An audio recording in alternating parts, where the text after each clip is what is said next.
Hello everyone, Keza here today bringing you the Conjuring of Deceit, another epic dungeon event featuring lots of custom undead monsters, a bit more powerful than the ones normally found in Deceit.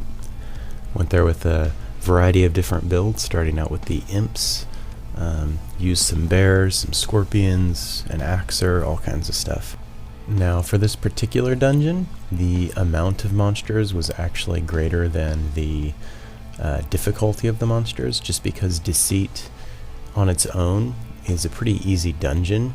A lot of the skeletons and zombies and all that stuff, I mean you're looking at like 30 to 100 hit points for a lot of them, so the epic versions of those are only like 200 to 400 hit points for a lot of these monsters, which isn't really that difficult if you're an experienced player. So there's just a lot of stuff everywhere you went, and most people who are using tamers or bards or anything could just run through and plow down most areas. The only thing that was difficult to really stay in one place and fight was probably the Lich Lord room at the very bottom of Deceit. Things could get out of hand really quick there if you had several event monsters spawn on you all at once. Some of them were pretty hard to provo, and then the spectral liches also reflected all your magic spells back at you and your pets, so it made things difficult, very challenging. That's kind of the point of these events. It gives you a new variety in monsters to try to figure out how to fight for a short time. The biggest challenge of all in these dungeons is, of course, the epic dragon bosses that spawn rarely here and there. While the regular epic dungeon monsters and bosses might have up to 3,000 hit points, some of these dragons have closer to like 10 to 15,000 hit points, and are intended to be fought by a group of people, although certain people have found ways to beat them solo.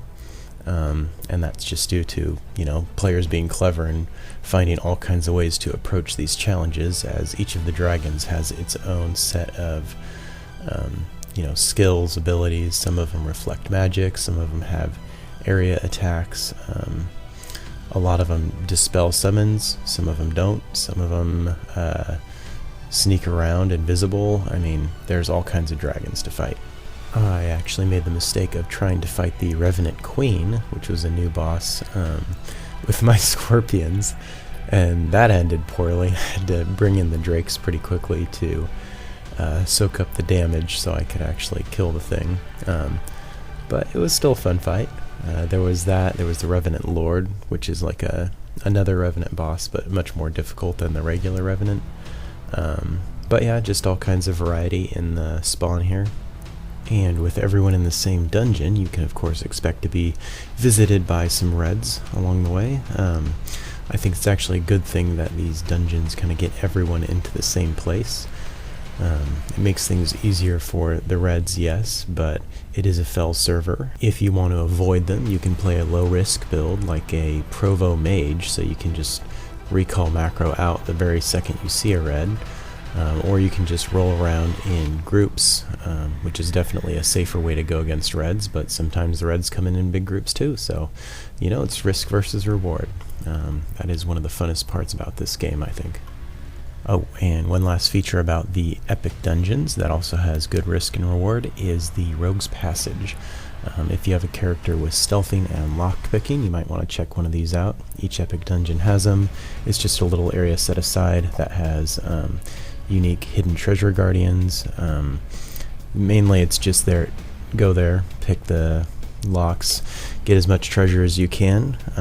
There's added gold and plat and all kinds of stuff to these chests, so it's a fun little thing to do.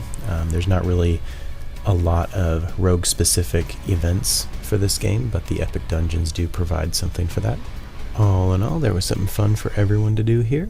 Hope you guys enjoyed this video on the Conjuring of Deceit, the epic dungeon event.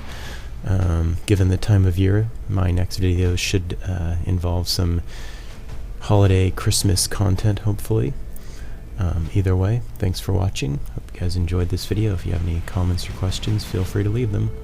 Until next time, I'll see you guys all around in game.